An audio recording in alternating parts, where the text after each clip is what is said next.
What does the Bible say about cremation? That is coming up.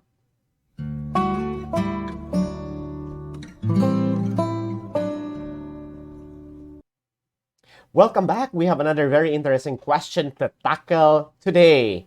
What does the Bible say about cremation? Of course, this question has come up because of the surge of the coronavirus, and a lot of people have lost their lives. And in some nations, such as in India, they have resorted to burning the body of the deceased. And some news agencies even reported that bodies are being burned on the streets. And even in the Philippines, if a person died because of the COVID-19, the family will not even have an option of even bringing the body of their deceased with them without turning into ash, meaning the body must be burned if the cause of death is COVID-19. When the body is burned, of course, the result would be there will be nothing left but ashes. And with this, people are asking, isn't this practice condemnable in the Bible? And is God able to restore people or resurrect people out of ashes? So let's go ahead and ask question. What does the Bible say about cremation? Well, just to be direct to the point, as far as I know, there is no biblical text that prohibits cremation. However, we can generally see in the Bible that the preferred way of treatment or treating for the deceased or the body of the deceased is burial. That's the preference. But then there's no text that prohibits cremation. And however, there is this instance in the Bible that we can consider cremation. So we'll read about this in 1 Samuel chapter 31, verse 2. So we'll read it here.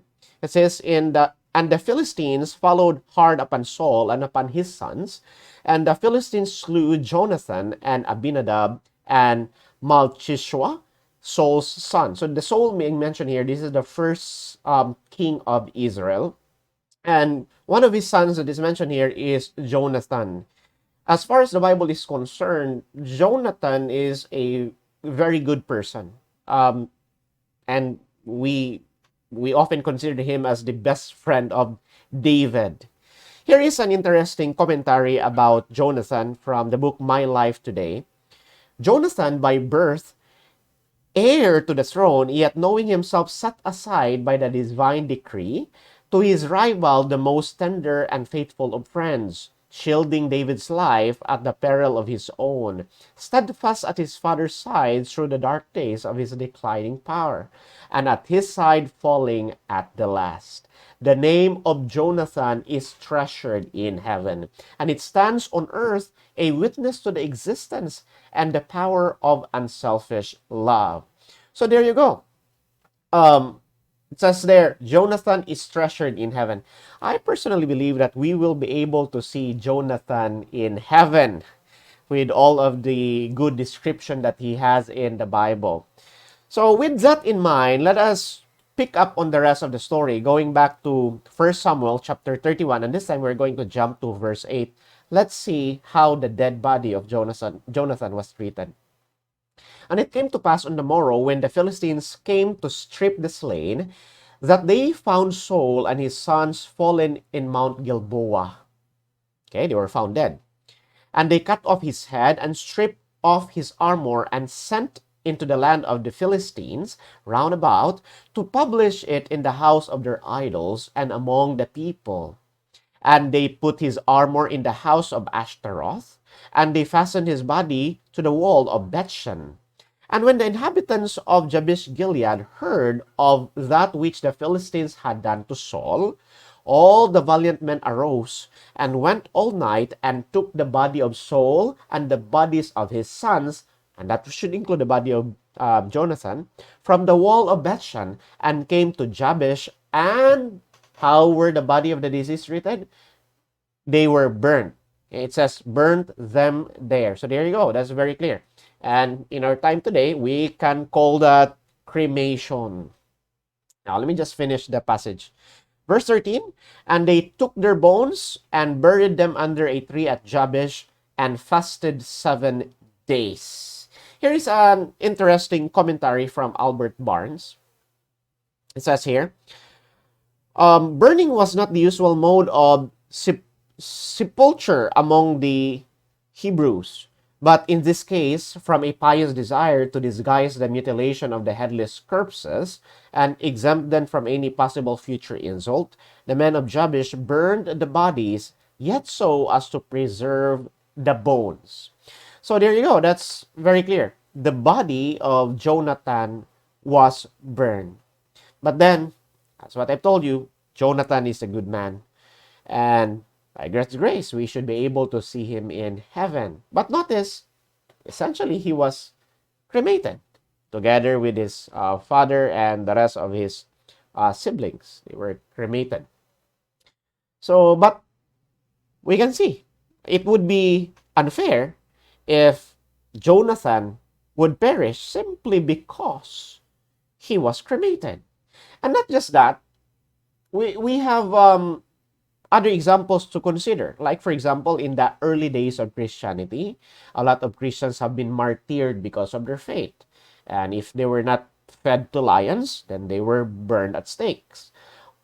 And of course, during the time of the Reformation as well, the Protestant Reformation, people who wanted to follow just what the Bible is saying and want to be faithful to God above anything else, above human creed, they were also captured, and the punishment is being burned on the stake. So, again, these are faithful people, and it would not be fair if they will not be saved simply because they are cremated. Well, going back to the question, what about, is God able, the question, is God able to resurrect people out of the dust? In the first place, we should not forget that God made man out of dust. So God should have no problem resurrecting the deceased person, the person who died in Christ. God should have no problem resurrecting that person, even though what is only left of that person is dust. Well, friend, so that's our answer to the question. What does the Bible say about cremation? Well, the Bible does not, we cannot see anything in the Bible that condemns cremation. And we should look at the mercy of God. It would be unfair if faithful people will not be saved simply because they are cremated. Of course, we know that God doesn't work that way. And we have some examples like Jonathan, the early Christians, the reformers. We should be able to see them in heaven. And of course, God will have no problem resurrecting people out of the dust. God made man out of dust. He should be able to resurrect men out of dust as well. So that's the answer. Before we end, of course, we are inviting you to go ahead and drop your other questions so that we will be able to answer them as well. And if you have not yet done so, we are inviting you to subscribe to our YouTube channel. So just click the subscribe button there. I mean, the actual button should be here. And after you click that, then please go ahead and also click that bell. Okay, the notification bell, because when you click that notification bell, you will be notified when we release a new video. And another thing is, don't forget to give us a thumbs up. If you're watching from YouTube, you go ahead and kindly click that thumbs up. That will help us reach more people. And not just that, if you are watching this video from Facebook, go ahead and please like our Facebook page.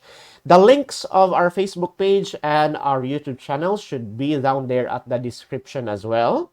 And go ahead and check our channels, our YouTube channel, our Facebook page. We also have other wonderful videos. For now, thank you so much for watching Sensible Truth.